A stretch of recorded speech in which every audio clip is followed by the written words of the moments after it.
You know something? Compliments are weird. Compliments are super weird.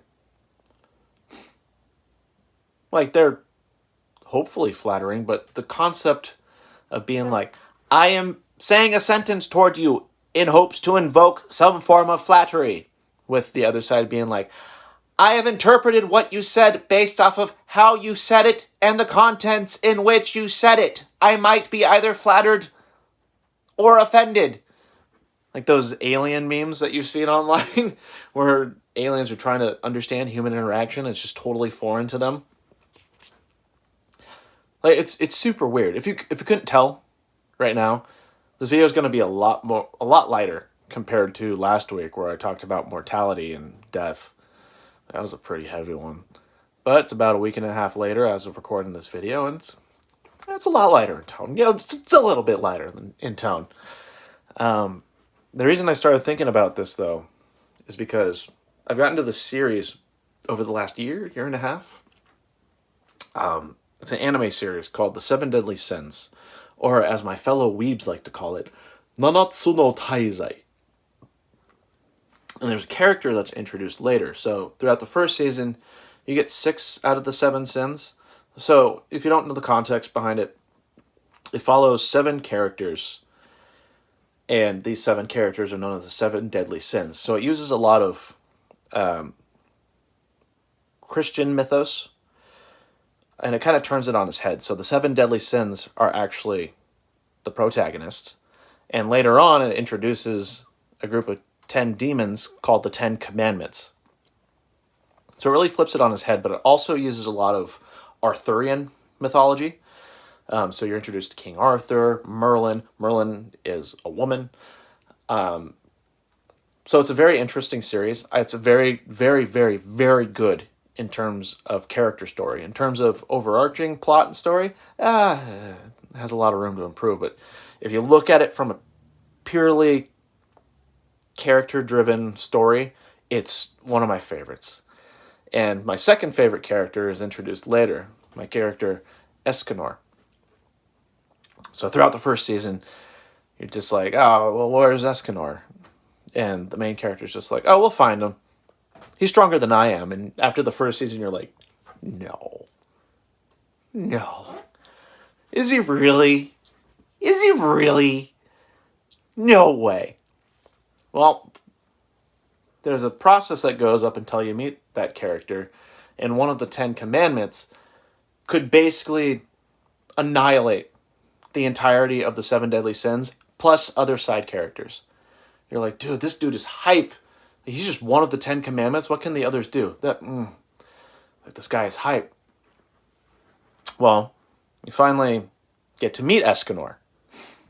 And it shows Escanor as this really skinny dude in the middle of the night. He's a bar owner, and his bar is called My Sweet Gluttony. And he just kind of gets pushed around. He's a very fragile dude, not just in terms of how skinny or thin that he is, but in terms of personality. He has a very self-deprecating personality. Well, stuff happens, and daytime rolls around, and one of the 10 Commandments is trying to pick up an axe that's too heavy. Well, Escanor gets up, and during the day he gets stronger and stronger. Just takes the axe, his divine axe Rita, no problem. And this is when you get the first introduction. You're like, this is so hype! Like, I'm so excited. And, dude, Escanor has one of the best introductions in all of anime. Actually, in all of any media that I've ever seen. Like, I've seen some good ones, but Escanor, whew. So he just basically says, like, hey, I'm the 7 deadly sins, the sin of pride. Escanor. Lion sin, Escanor. It's way more epic in Japanese. I don't like the English voice actor as much. I think he tries to be prideful. So, again, Escanor represents the sin of pride. So during the day, or during the night, he self-deprecates, but as the day goes on, he's this really prideful being who doesn't think that the universe revolves around him, but that he is the pinnacle of strength. And he tells the 10 Commandments, like, yeah, I'm the pinnacle of all clans. Like, what are you going to do? Going to try to fight me?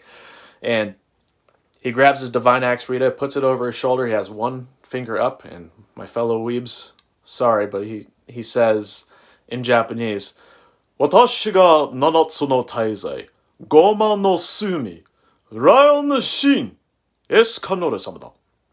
And that is one of my favorite intros. That was so hype, especially because of everything else that goes on. I don't want to spoil it. It's super good. But I remember, like, when I was younger, let's see. I remember I was like, this is so hype. This is epic. And yeah, I was so much younger back then. What am I? 29 as we're recording this video. I must have been 28. It's like, oh my god, this is so epic.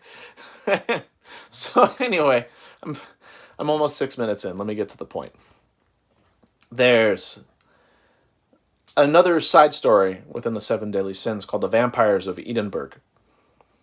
And this is when you're first really introduced to Escanor. This is 10 years before the main story, or 7 years, something like that. But it's years before him. And Escanor is talking with Meliodas, who's the main character. And he's talking about his Lady Merlin. He's in love with the Lady Merlin. Merlin is a female, as I said earlier, even though it uses Arthurian mythology. But he says, quote, "Because someone as beautiful, intelligent, kind, and cheerful as her is so kind to someone as dull, spineless, weak, and indecisive as me." And the response from Meliodas is just like, Escanor, you should probably have some more confidence in yourself. And he says, well, I hate everything about me. Like, I was born with this curse, the curse of sunshine. Sunshine being, as the day goes on, he gets stronger. And it was very interesting to hear that because, like, from the one psychological study that I read, people with lower self-esteem don't take compliments as well as others. In my opinion, and I can't say this as a matter of fact, because I don't have a psychology degree. I don't really read the psychology stuff. I'm going based off of solely what I know personally, anecdotally. So it must be accurate. Anyway, it's that a lot of people with lower self-esteem tend to don't take compliments as well. And I mean, I can take compliments really well, and I can also not take them well. So talking purely about myself, I generally don't take compliments well. I take criticism really well. I take it to heart in order to improve. Compliments, I don't know. I've had really weird times. Like, I'm never offended by a compliment, usually. Depends how it comes off. Like, there was one time I was talking with someone. I was really listening to what they're saying because I like to be engaged with what people are saying. And she's like, you have really nice eyes. And immediately I'm like, oh, okay. Like, thanks. It was kind of weird. But at the same time, I'm like, oh, yeah, I have green eyes. And she's like, no. Like, you have really nice eyes.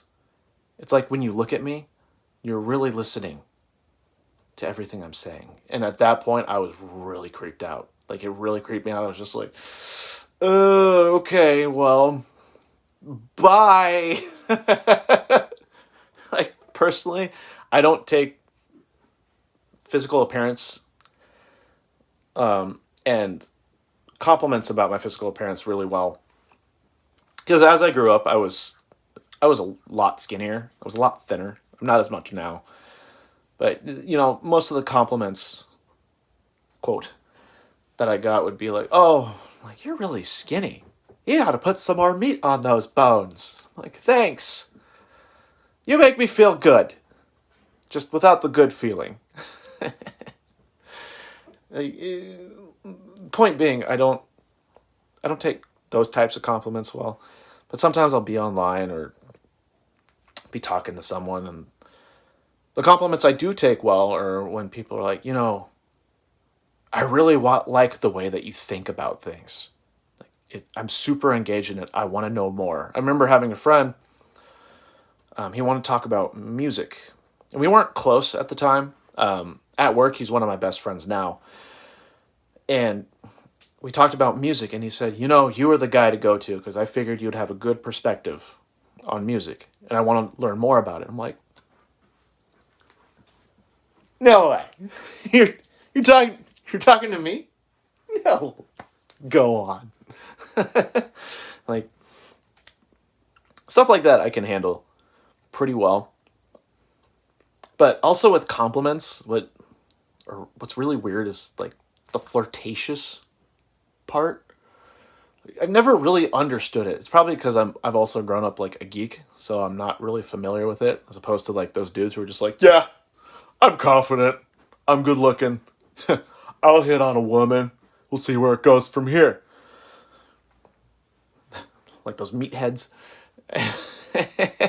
And I don't know, man. It's super weird being able to go up to a stranger and be like, hey, you have a nice smile, or hey, your eyes look really pretty, or hey, you look like someone interesting to talk to you. Don't ever say it like I just did right now, but I'm making more of a general point. And then like people can be like, oh, you're flattering me, and then like hopefully it goes well from there. Jesus. I don't know, man. It's super weird. I think compliments are super weird. The thing is, you have to watch out for your friends who are like socially awkward around women. Like one of my good buddies, he's super awkward, or he was super awkward around women, but he's one of those guys where he could go up to a woman and be like, nice, tits, like, and he's like motorboating in the middle of it, but he's not even close to where they're at. And they're just like, haha, thanks, and they just disappear from everything.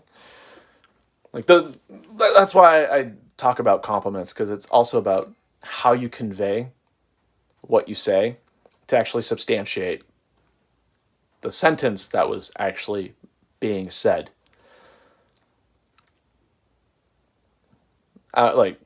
Compliments are so weird, especially when it comes to flirting. Bars are the worst / the best, because you get to see the most awkward or the most entertaining sides of complimenting someone. Tends to be awkward. You gotta learn to face rejection, boys. And it's hilarious. And man, it's also hilarious how daft men can be. I want to speak for myself, like especially for myself.